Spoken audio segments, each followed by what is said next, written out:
This is the Hello World Podcast, where we talk about habits of success, habits of excellence, entrepreneurship, leadership, learning and development, and outlook that will help us succeed through life. This is Louis Banta, CEO and Chief Trainer of Learning Just Made Better, or LJMB. This is Louis Banta, and this is episode 8 of the Hello World Podcast. Our guest for today will talk about growth strategies, how to get and keep your clients. A very relevant topic, especially during these times of the extended pandemic. And we all know, whether you're a small or medium-sized business or even a big business, you have been affected one way or another by this COVID crisis. Our guest currently serves as the Vice President of Marketing for SpendMend and the host of his own TMI Podcast and the founder and managing director of Izaros Consulting. In his career, our guest has founded multiple technology firms, selling 2 of his companies in the past 5 years. In 2020, our guest earned his 6th straight Pro to Know designation by SDCExec. In 2016, he was recognized as a top Tech CMO in California by TNT and honored as the country's top marketing executive for companies with 11 to 99 employees by SVUS. Our guest was also selected to the 2016 Silicon Valley 50 by ITLG. Our guest for episode 8, we will talk about entrepreneurship, Tom Flynn. Tom Flynn, good evening and welcome to the Hello World Podcast. Louis, thank you so much for welcoming me. A warm welcome. Hearing my bio read back to me sounds a lot more impressive than it is, I assure you. But it's a pleasure to be here, Louis. I've seen a lot of the stuff that you've done online with the Hello World Podcast and also with LJMB. Just really impressive stuff you're putting out. It's an absolute honor to be involved and to spend some time with you here on the show today. So I really appreciate you having me. We also appreciate that you found us in LinkedIn. As I was saying earlier, we just came back to LinkedIn in April of this year, and we found a community that is really willing to share a lot of valuable content. And to our listeners in Hello World Podcast, Tom Flynn also has, of course, his own LinkedIn profile. There's a lot that Tom shares as far as technology, entrepreneurship, running your business, and getting clients and keeping clients are concerned. Tom, thank you for commenting on our posts. That's the start of our interaction. And here we are, you being a guest of Hello World Podcast, to guide our entrepreneurs here in the Philippines into getting clients, keeping clients, and implementing what's best for their businesses, regardless of whether it's small, medium, or big organization. Tom, what are the key reasons that people go into entrepreneurship? And how do you know it's right for you? Yeah. I love that second part of the question. There's what are the key reasons that you'd get involved in entrepreneurship? And then that second part, which is, you know, if it's right for you. So I guess not for the last couple of months, I haven't been on site, but for the last several years, I've taught a class in U.S. high schools about entrepreneurship. And I also do quite a bit of mentoring with different accelerators and incubators. Mm-hmm. So I've been exposed to a lot of younger people, let's say, like from age, say, 15 all the way to 25, kind of on their entrepreneur journey. And the question is, you know, how do you get into it? Why would you get into it? But the one part of that question is, how do you know if it's right for you? I think the most important thing for aspiring entrepreneurs to ask themselves is, why are they doing it? And is it their dream, or is it what they think is expected of them from either a family member or society, or just do they think it will show up good, it will make them look better? Do they think that it says something about them that they want to say? It really takes some soul searching, but the first question you have to ask is, Is it really right for you? Do you really want to lay out for it? And today, maybe today, if I'm successful, I can bring up some of the pros and cons of entrepreneurship, and people can maybe get a little further down that path of evaluating if it's right for them. But you're an entrepreneur too, so I can go into some of the reasons why some people get into entrepreneurship.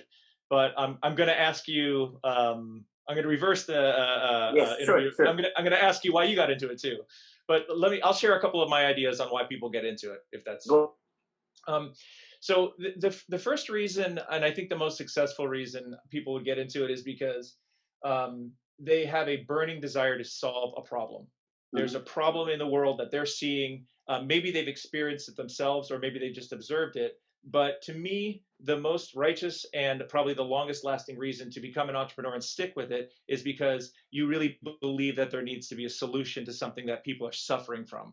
And the more you pin it to the more sort of grit and stick-to-itiveness that your entrepreneur journey will have. But that's very righteous. Not everybody has that reason. Yes. I think some people also get into it simply because they can't work with anyone else. Like they've been at another job, or maybe that they've had a boss they didn't like, and they just throw their arms up and they say, you know what, I'm not good reporting to people. I'm not good answering to people. I'm not good being a junior director. So they have to jump in, and those are two wildly different reasons. And you're trying to, save the world. In the other case, you're just trying to save yourself from a fight. They're very different. And I believe there's probably any number of reasons through the spectrum. A lot of other good reasons is if you're just passionate about something, or you're an expert in something. You see a lot of people who become entrepreneurs because they just found something that they can't stop pursuing, and nobody else can keep up with them. And so they have to go on their own. They have to become you mentioned in the intro. I'm working out of Michigan, and I'm helping take them to market. It's a really cool firm, but my boss knows that I have a side venture which I work with startup companies to help them do their go-to-market strategy, and I'm so passionate about it that I couldn't stop it if I wanted to. So a lot of that has to do with the passion. So those are some of my ideas. But Louis, I know you're a little bit. Yes. What were some of the reasons you got into your role? I'll answer that question, but I first want to recognize my takeaways from what you said. You said teaching entrepreneur to high school students, high school level. Yes. Oh my, look at that. It's so advanced there that you actually introduce the idea of building your own business as early as adolescents. People are in their teens. It's incredible. It blows my mind. And I guarantee I'm going to be working for one of these people. And what's interesting about that, Louis, and thanks for calling this out, because it's something I do that I'm so proud of to teach these kids. But I will always ask them at the beginning of the class, why are you taking this class? Do you have a family member who's an entrepreneur? And I love, I talked about why people get into an entrepreneur. I love where it's almost like from central casting for a movie. You have some kids are in the class, and they're like, they have long dreadlocks, and they're wearing like a, Save the Earth shirt. And they're like, and they're like, I just want to make a difference in the world. And then you have other kids who are like, they have 2 cell phones, and they're wearing like all name brands, and they're saying like, I just want to make money. I know I'm in Silicon Valley. I have access to venture capital. I'm going to start something. I'm going to be a shark. And it's funny to hear their different ambitions at that age. But the minute you get into the lesson, they're just locked eyes with you, and they're learning. They're just sponging up all that information. And that's definitely something that we don't have here yet in the Philippines. A lot of people are in their 30s, 40s, who might belong to that second class of people that you're talking about. You mentioned 3 types of people. You mentioned the people who are just very passionate about what they do because they've been doing this for the longest time. So regardless of whether they're employed or they go to business, yes, they end up being entrepreneurs. The other type of a person is somebody who just got tired doing what they're doing in their company, or let's say got tired reporting to somebody else. And a lot of popular icons in business started with that. They did not succeed. They considered themselves as a failure in companies. When they went out, they boomed. But yes, I guess I'm that type of person who's just been passionate in teaching, and my audience just shifted from teaching in the academe in my first 4 years to teaching corporate employees. And there's also some overlap, Tom, with the second group. I got tired of what I've been doing in the consulting company I was working for. I said, I Yeah. want to rest, even several months of rest. And I don't have a plan B. I don't have a backup plan. I don't have a fallback job. In Uh-huh. 2 months, 2 to 3 months, I'm feeling the financial crunch. And I just Mhm. prayed, and a client came along and followed by the others, and with enough confidence. So I'm able to do what I do best, what I'm passionate about. I can stand on my own, and eventually became an entrepreneur. So, Tom, my Okay. takeaway is people may have different paths to entrepreneurship, right? Different motivations, Mhm. different roads to entrepreneurship. Exactly. Yeah. And there's no two people are going to do it the same. And once they become an entrepreneur, they Mm-hmm. have wildly different paths too. I mean, it's always going to be different. There's a couple of like through lines in it. Like there's a couple of Mm-hmm. things that remain consistent. So you can teach a class. There are principles you need to know. There are Okay. things, waypoints you're going to hit. Mm-hmm. But, aside from a couple of those waypoints, like I'd mentioned before, I've started a couple different companies and every Mm-hmm. journey was very different. I went in there thinking, oh, I have a blueprint for this. It's going to be Okay. easier. It's never Mm-hmm. easier. It's never Mm-hmm. easier. Like you always have just as much difficulty as you can stand. No more, but Mm-hmm. just as much as you can handle. Yeah. Mm-hmm. And before I even forget, you also mentioned the third type of the third path, and that is you have a problem, you have a burning desire to solve Oh something that yeah. society needs. Yes, and of course, Yeah. a lot we can think of the other products and inventions that have been out there that really solved a problem. So Tom, Mhm. how do you know different paths to entrepreneurship? Now that you're here or you're starting, for example, for some of our listeners who may be in months into or years into their company and entrepreneurship, now they're not just offering products and solutions, they're also managing people and managing finances. How do you Yeah. know if it's right for you or you have to go back to where you were before? So you mean if you're like in the middle of it, in the thick of it, Yes, and you have a yes. team, how do you know? Well, I mean, in that case, whew, that's a tough one. Like once you make the commitment, you talked about a moment ago bringing on a Mm-hmm, team. mm-hmm, You have to be very, very thoughtful and deliberate about bringing on a team. In okay. many cases, it's not bringing on a team is the biggest mistake you can make as an entrepreneur. You can't do it all by yourself. Mm-hmm, You mm-hmm, cannot. But the mm-hmm, minute you bring a team on, you have to be absolutely committed because these are real people with real lives that are depending on you and that are becoming loyal and that are doing everything they can for you. mm-hmm. So when you say, how do you know if it's for you? Hopefully, you've done that soul searching Okay. before you bring on a team, before you take on clients. Hopefully, Mm-hmm, but mm-hmm, at that point, it just takes a lot of grit. I will say, there's I think being an entrepreneur oftentimes gets glamorized. That's why okay. they make it Agree. sound so glamorous. And Agree. a moment ago I said you have to make sure if it's right for you.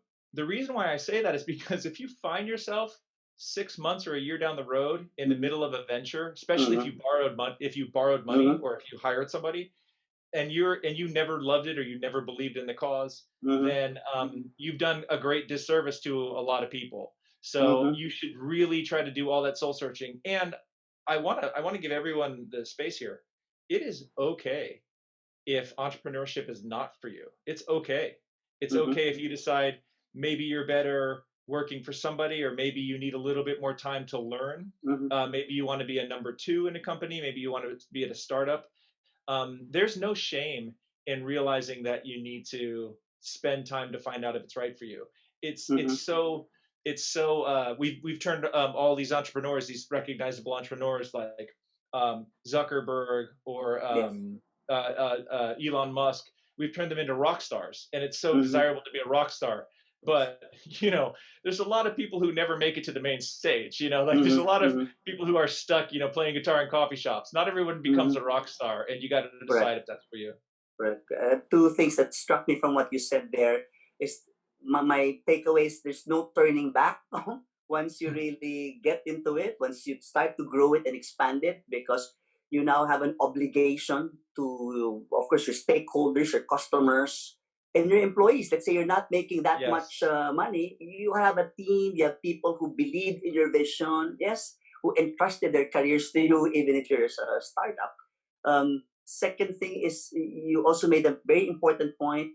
In our time, the word entrepreneurship has really been, in your words, glamorized. Yes, almost Mhm. everyone now wants to say, I want to be an entrepreneur. I want to be billionaire or millionaire, 30, under 30, 40, under 40. But to our listeners, our first question is really all about self-awareness. I think that's the key Mhm. word, Tom. Self-awareness, Yeah. being aware if this is for you, being thoughtful, in the words of Tom, being very thoughtful about it before you really plunge into it. Can I add, and this is the anti-entrepreneur rant, but Mm-hmm. I want to let everybody know you do not owe the world a company. You don't owe the world an iPad or an iPod app.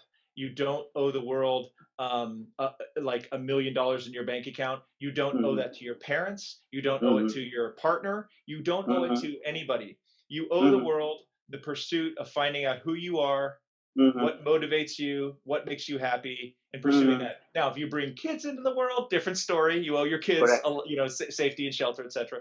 But in Correct. terms of if you're getting started in your career, take the pressure Mm-hmm. off. You owe Mm-hmm. yourself honesty. And a lot of people just inherently they show up with the pressure to start a Mm-hmm. company, and that's a disaster waiting to happen. There's no Yeah. reason to put that pressure on yourself. Now, if we're going to talk about once I've made the decision to become an entrepreneur, that's a Mm-hmm. whole nother set of advice. Yes. But Mm-hmm. the first thing I want to do is say, nobody's judging you. Mm-hmm. You're perfectly Mm-hmm. fine as a person if you don't pursue this route. Mm-hmm. But if you do, then there's definitely advice you probably want to Mm-hmm. follow. I know we're just on our first question, but this is just so interesting and can really So, provide a lot of value to sorry about people that. who are on their crossroads, Tom. Because right now, people may have lost their jobs. People might Yeah, want to leave their jobs during this time because there's no security. So I think we're benefiting a lot of people who are making a decision at this point. And please correct me if I am wrong. What I also got from you is some people are bound to be entrepreneurs. Some people are just bound to be employees, or perhaps yeah, you yeah. can do both at the same time. I What's your feel thoughts about like yeah, I feel like that's a provocative question. That's a great that? question and it's Mm-hmm. provocative. I feel like there's probably a scale. There's people on one Okay. end that, let's be honest, on one end you're probably going to be more comfortable and feel more comfortable in your skin if you are Mm-hmm. an employee, and there's other people that are going to have to be entrepreneurs. But there's a spectrum in the middle. There's Okay. people in the middle that, and also I'll tell you something though, it's for the person to decide. I Yeah. can't look at a person and tell you what they are. Okay. I've been counted out before. I've been told I can't do something, and Mm-hmm. everybody has. So where you are in the scale is up Mm-hmm. to you. Is absolutely Mm-hmm. up to you. What I want to say is, if you decide that you're better off working somewhere rather than starting something, that's Mm-hmm. fine. You don't owe the world anything. You owe the Okay. world. You owe yourself pursuit of happiness. I hope that makes sense Okay. and that clarified it. Yeah. Okay, I will go back to our keyword earlier. To our listeners who are really thinking of should I plunge to and take the leap of faith to entrepreneurship during this time, it's self-awareness, being very thoughtful. Mhm. It doesn't mean you have to take a lot of time to think about it, but really assess yourself. You know where you're strongest. You know what are your weaknesses.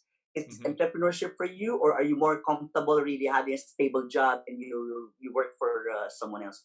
Now let's say, Tom, that somebody made that decision. I want to try entrepreneurship because I want to solve a problem. I have a passion that I'd like to continue. I just don't like working with other people. I think I can start something better. What are the critical mistakes that they Yeah. need to avoid? Yeah, and let's go. We've qualified it enough. We said it might not be Mm, for you. Now let's talk about yes, when it's time to rock and roll. I'm with you. yes, I'm with you. Let's yes. have some fun. Yeah. Mm, So great way to start that with critical mistakes, because there are a couple of mistakes that are going to count you out, that are going to really like mm, put you behind.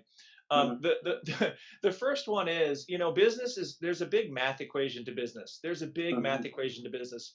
The first thing, and this maybe because I'm a bit of a nerd, but you should take the time to do your go-to-market study to assess your total available market, mm, to figure out, look, if what am I building? what could I sell it for? How many people want it? What could I even make? What does it cost me to make it? You need to know your numbers. You need to be realistic about your opportunity, about the value that you can create, about what you could charge, about who would use it, what's your total available market. So the first thing is, just the wrong assessment of your market. Why even go into business if you can't make any money, you can't sustain, if you're just going to drive yourself out of business, if you're going to waste all your money? So that's number one. That's a big mistake, and it's shockingly a lot of people make that mistake. You show them, and I do a lot of, and I know this because I do a lot of consulting with entrepreneurs, and we look at their first financial sheet, and I'll look at this and say, look, even if you got, and this isn't going to happen, but even if you got 20% saturation of the market in the first year, penetration of the market in the first year, you still wouldn't even be making any money, or you still would be like losing money at an alarming rate. So you should know your so that's one. It's pretty obvious. The second one is, and I made mention of it before, Louis, don't plan on going it alone. If you're an entrepreneur, there's no extra prize for doing it all by yourself. In fact, you'll have a better time, you'll get more accomplished, you'll avoid more mistakes if you bring in great partners, great team members. If you're, and bring in smart people, bring in people that challenge you, bring in people that have complementary skill sets. I always see people especially at their first time entrepreneurs, there's a certain bit of ego that they have, but there's a certain bit of ego that they develop to sort of guard themselves. And also they build that ego to congratulate themselves for being bold. And that's just going to cost you. Be willing to bring in people who are better and smarter than you. Being the boss, in my opinion, Louis, being the boss does not mean being the best. It means bringing out the best. Like you want to bring out the best of everybody. So that's a big mistake people make, trying to do too much on their own. Find a way, create an option pool, create shares, defer income, find people who have a little bit of free time to offer, find advisors in the professional community, but find people to help you make decisions. Wow. You're making me think of my first few years in putting up LJMB, when it was really, it was really just me for the first 2 years doing everything end to end, Tom. And I know that for some entrepreneurs, it can really start that way. I've spoken to several in the past months. Yes. Even the clerical staff doing things end to end. And to your point, it can really build that illusion. I can do things end to end anyway. Okay? And one of the pitfalls that I also picked up from what you said is the tendency to choose people who may just become followers and not fellow leaders or partners. Very beautifully said by you. People who will challenge you, people with complementary skills, because you can just get people because that person thinks, speaks, or decides the same as you. So complementarity in choosing partners or even teammates in the business. But Tom, you mentioned great people. I know that a lot of entrepreneurs who are starting, who have hired a few of their first few teammates, will ask, what do you mean by great people? What is Tom Flynn's criteria in selecting great people? Yeah. That's a tough one. The thing is, I would hate to, most of the time when you're having a conversation with somebody and they're keeping up, you realize they have the skill set. You realize they have the skill set and the IQ and the knowledge. What I think is really important, and Louis, I want to get your take on this too. Yes. The answer just finally flashed into my head. I was stalling, but the answer flashed into my head. The truth is, you need folks that have that high EQ and that high empathy. You need folks that are going to take the time to understand where you're coming from and sort of be patient with you. Most of the time, you're dealing with smart people. It's not that they're easy to find, but most of the people that you approach are going to be smart. You have to trust your gut on who's going to be empathetic with you, who's going to listen, who's going to be patient with you. And also think about this. When lightning strikes and you get that first client or first two clients, you want a partner that the client is going to like the experience too. You're going to want somebody that you can trust with the client, because that's your lifeblood at that point. So you really want to emphasize those soft skills for some of that partnership too. I'm also thinking through some of the mistakes I've made where it was reaching as high as I could to get the person that like had the best resume. And that didn't mean anything because they were cold, they didn't answer, they didn't take me seriously. But when I found the person that cared about my development and me, I realized that was a better partner for me. I also agree with you, Tom, that it's really soft skills. There are a lot of technically brilliant, talented people out there.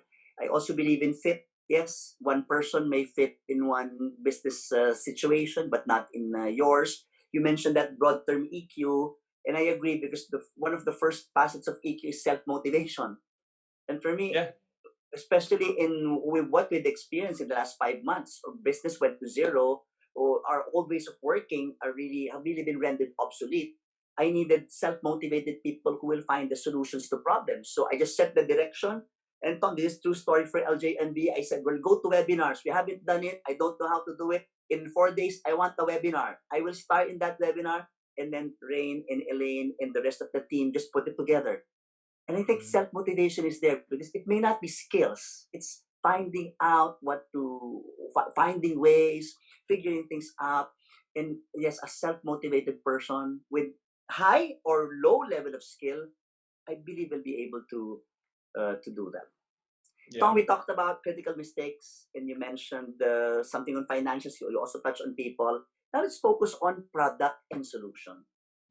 And perhaps they may already have thought of that product or solution before they venture into full-blown entrepreneurship. Some might be freelancers who will expand later on. But how do you really select the right, I think that's the qualifier, the right product or solution for your company from among the so many things that you can offer? Yeah, so great question. I like thinking about this like hopefully if anyone's watching this and evaluating what would I want to do with my career becoming an entrepreneur, how do I evaluate my product? We've touched on this already. All of these topics are so intertwined, but when you're looking at a product, the successful products are, I think, going to hit on one of three things. Number one, we said a lot about this, but number one, Yes. they will solve a pain point. Okay. And we'll talk about that a little bit. The second thing is it's the right product if you're super passionate about it. Like you will always want to wake up and work on this. Like no matter what it is in your blood. How couldn't you work on that? How couldn't you? I mean, obviously the market has to be there. And then the third product, like let's not overlook the opportunists in the crowd. Let's not overlook the people that just know how to get rich. Like the third product is what's a good opportunity? Like tell me what's a good opportunity. That matters too. Like I remember I was saying to my wife, I was like, when we started sheltering in place, I said, I don't have access. I do software. I don't have access to textiles. But man, if I'm Coach or if I'm Louis Vuitton, I'm going to start pumping out these Louis Vuitton masks and sending them to celebrities for free. And I just want to get a couple celebrities wearing a Louis mask out on Rodeo Drive. And Louis Vuitton's going to start selling $50 masks. I have no idea. Have they done something like that before? Have they done something like that, Tom? Not yet? Maybe they have. I stopped watching the news. In the next week, I stopped watching the news because everything went crazy. But the point is opportunity. Like, hey, it's time to brand a mask. And I don't mean to be flip about PPE and protective equipment, but the idea is some people are just like they're on it. They're like, you know what? People don't like plastic bottles anywhere. Let's put water in glass bottles. Somebody's going to come up with that opportunity. And that's not the way my mind works. I respect people who do that. I'm more about what's a pain point or what am I passionate about? But those are the three areas. What are you solving? What can you not stop thinking about? And then where could you make a quick buck? And it takes all kinds. I like the consistency that we're having here, Tom, because when we ask the key reasons to go into entrepreneurship are also the same basis that you will have for deciding what product or solution will you offer. Yes, you're solving a problem, you're very passionate about it, so even if it's not making money, maybe in the near future, and then looking at what will make money right now. And some thoughts came to mind. I even thought of the face mask that you mentioned. I thought of Zoom. Yes, Zoom and other video technologies like this. were not as popular as before, but they just kept on doing that because they think it's solving a future problem. And there you go, thanks to COVID. Yeah. Yes.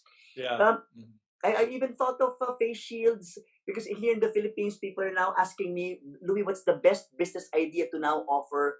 Well, if you're looking at the opportunity, you solve the current problem, and when you solve the current problem, it will also mean that you can make money for the midterm. A lot of my friends, trainer friends, Tom, are now into selling of essentials like masks and PPE. Mm-hmm. Yes. It may Wow. not be a long-term business idea, but at least they can start with that. You can call your lessons from entrepreneurship, and for all you know, the product or solution will evolve later on. Remember that Nokia started as a paper and pulp company, Yep. went to electronics, and now is also evolving. Let's talk about clients, Tom. Mm-hmm. You're an expert in this. Award-winning CMO and marketing and selling, and of course there's that overlap, no, but marketing is really awareness. How do you get and then keep your first batch of clients, your earliest clients? Yeah, yes. So this is probably my favorite topic. I feel like as much as there can be a science to this, it is a science.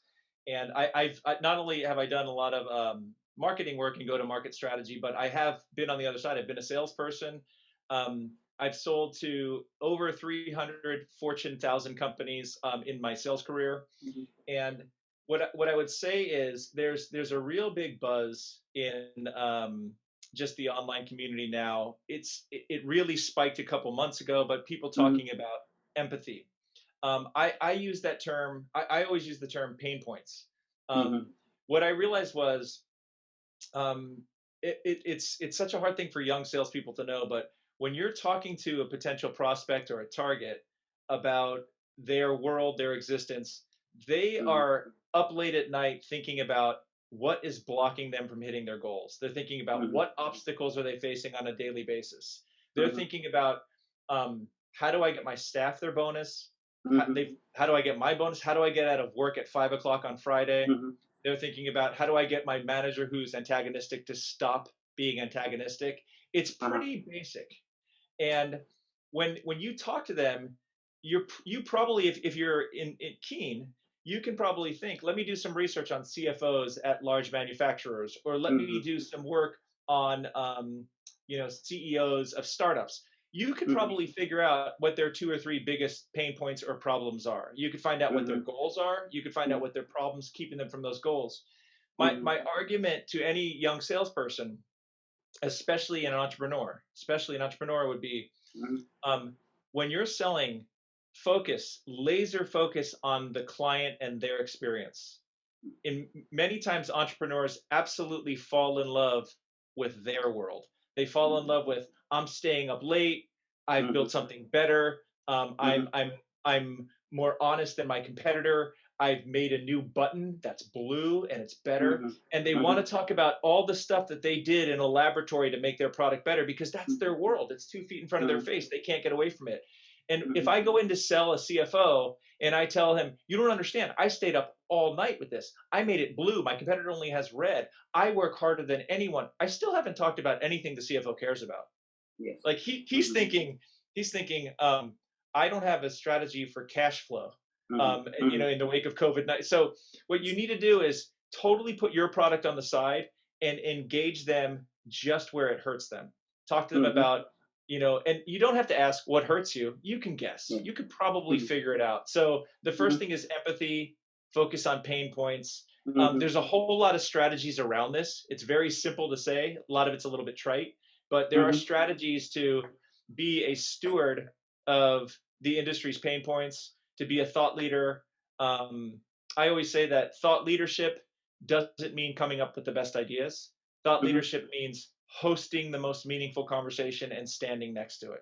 So how do you be a thought leader on what your target market is suffering from so that you're seen as somebody who might have a solution for them? And of course, a lot of new entrepreneurs are thinking of how do I now distribute the product or solution and get that very first client. And social media marketing is now, and correct me if I'm wrong on this one, social media marketing is now the only or the most viable marketing to do, Tom, given our work from home situation as well. What's your take on Yeah, that? yeah. I think so. I mean, I've seen an influx, and I've seen a little bit of direct mail heat up. Okay. Um, I've seen quite a bit of phone and text heating up. I mean, I don't know where people are Mm-hmm. getting my phone number, but I Mm-hmm. keep getting. But yeah, but if I'm just going to echo your thought, I think it's obvious social media marketing, but it's more than that. It's more than social media. It's what are you doing on it? Are you creating content? Are you writing Mm-hmm. documents? Are you creating videos? I mean, you could niche down, Mm-hmm. or the really successful people are going to get clients and experts and analysts to speak on their behalf. If you're going Mm-hmm. to invest any time in social media, you should be developing relationships with Mm-hmm. influencers in your market. Don't just keep stuffing the market full of content. You should Mm-hmm. be having a thoughtful dialogue with the people who will influence your target buyers, and Mm-hmm. eventually find out which ones of them you can cultivate and become an advocate for your brand or for your company. And doing that online in multiple social media platforms, that's always going Mm-hmm. to garner you the best results. Mm-hmm. I'm learning something about this, Tom. Um, of course, you post your content, you give value add to the community. But when you said link up or connect with the decision makers, yes, with the right people Mm-hmm. who might represent the industry that you are targeting, that's something that I personally and we in LJMB need to do a lot better. Tom, Mm-hmm. what are the best and worst things about being an entrepreneur? Yeah, the best and worst things. Um, let me start with the worst things because Go ahead. I want to end on a good note. Sure. Yeah. Um, so I can speak for my experience. All this, of Mm-hmm. course, is my experience, but I feel like the worst things are that the reality is it doesn't go anywhere. It does not let up. If you're doing Mm-hmm. something with high stakes, there's high risk, and also I feel like there's high pressure to perform. If you're going to ask Mm-hmm. people to join your team, their mortgages or their savings account there are depending on your ability to perform. So Mm-hmm. unless you really are just an incredibly well adjusted person, that's going to bring on some level of anxiety because you care about how you're Yes. performing for them. And Mm-hmm. also, if you're fortunate, you've gotten your software deployed at several large companies, Mm-hmm. and there's risk associated with that. There's potential data breach, or I shouldn't say software. That you could also have your distribution supply chain. You could also Mm-hmm. have your hardware. You could also have your um, CPG, anything, any type of product. Mm-hmm. But you start giving it to a distributed client base, and there's risk in them receiving that. And Mm-hmm. if that's the case, then you have to take that very seriously. You have to take that risk seriously. Any day you could get a phone call that something went disastrously wrong and your fingerprints are on it. So Mm-hmm. among the worst things are that never lets up. You're always on the hook. You're always Yes. responsible. You're always one Mm-hmm. phone call away from having let a lot of people down, or Mm-hmm. suffering a really bad predicament. So that doesn't go away. It's that's also very energizing. If you have a lot of talent, like the tiger has big teeth and big claws because it's meant to eat big things. Like, so Mm-hmm. if you have the talent and the ability to do something big, like you, Louis, then the stakes are going to be high, and that's okay. So that might not be such a negative, because you might think, I want this type of pressure. I want the last Mm-hmm. shot in the final Mm-hmm. game. Mm-hmm. So those are some of the things that are bad. There's a couple other things, which is when you do that, you put yourself out. And I remember an experience I had, and this is real talk. This is something for entrepreneurs to consider. You're Mm-hmm. about to go have competitors. You're about to set yourself apart and have competitors. There are people for the first time, possibly in your life, that are going to downvote one of your videos on LinkedIn or on YouTube, Mm-hmm. or that are going to say bad things about you, or they're going to lie about Mm-hmm. you, or that are going to make up something. And you need to just consider what that means. You're going to have employees that leave that may not Mm-hmm. have nice things to say, because no Mm-hmm. two people, you can't hire 100 people and have all of them like Mm-hmm. walk the primrose path. So Mm-hmm. a lot of negativity is unavoidable, Mm-hmm. and you just need to anticipate that. If you're a sensitive person, Mm-hmm. um, then you're just going to have to adjust to that. So those are some things. And then obviously if you're a CEO and you have a big organization, it is true there will be moments of loneliness. There will be times where Mm-hmm. you have to lay people off. There will be Mm-hmm. times when you have to decide that you have to shut off a supply line and tell a vendor I can't buy from you anymore. There's going to be Mm-hmm. times when you can't make good on a promise, and that is a lonely feeling. There's some downsides to it. Um, but it's all worth it, I believe. It's all worth it, I Mm-hmm. believe, because there's so much that is good about it. So Mm-hmm. maybe it's appropriate to just ease into the best parts of it. Does that work for you? Before you go to the best parts, Tom, let's just really quickly recap. I was also able to relate to what you said there. It's the saying, it's lonely at the top. And Yeah. especially in this last 5 months, a Oh, lot of yeah. business leaders have to deliver bad news. But it's not the delivering bad news. It's not the bad news in itself. It's really how leaders show it. So an entrepreneur, the glorified entrepreneur now becomes to really face the realities that I'm not just a business founder or owner. I also need to be that leader that inspires to my employees. So to our listeners who are really thinking of jumping into entrepreneurship, there will be a time when your business will grow and expand. And alongside with that, Thomas saying that the checklist would be the risks that can happen, and the farther you grow, the bigger the risks also are in terms of Yeah. customers, in terms of employees, and in terms of company reputation. But here are the great things in being Yeah. an entrepreneur. And Tom, there yes, of course, and there are many. yes. I think it's for me it starts with you have that really keen sense of purpose.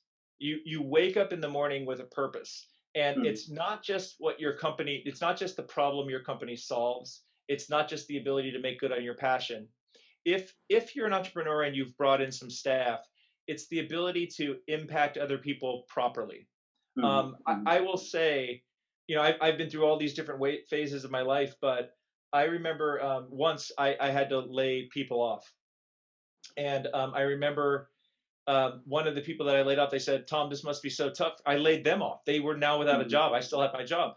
And they said, Tom, this must be so tough for you because this is your baby and you're laying people off. Mm-hmm. And I thought, like, how are you doing this? And he said, oh, Tom, you don't know. This is the best job I've ever had. Working for you has been just like a dream job for me. He's like, even if you lay me off. And I realized that somewhere in there is the best part of it is the fact that Mm-hmm. you can impact people and have a positive impact on people's lives. You Mm-hmm. can do that from a lot of different positions. You can do that in different roles, and that's the best part of those roles too. But as an entrepreneur, you can stand for something. You can have a purpose, but you can have a staff that become better professionals because you did it right. You're not always going Mm-hmm. to do it right, but if your staff is watching, they're going to appreciate that you're doing it right. You also get to live out your passion. If passion is something that you're doing your job for, if that's one of the reasons you went to market, um, not many people get to do that. Not many people get to Mm-hmm. wake up. Um, I mentioned I love the job that I do at SpendMend. I love it. But the Mm-hmm. fact that I still have a couple consulting clients, even some of them are free or I just answer Mm-hmm. questions. I spend a couple hours every week answering questions. I get questions from Yes. all over the world. And Mm-hmm. I'm passionate about that because I know I can help these entrepreneurs get clients. I know it. I know that Mm-hmm. I can do these things. And so just that makes you very passionate.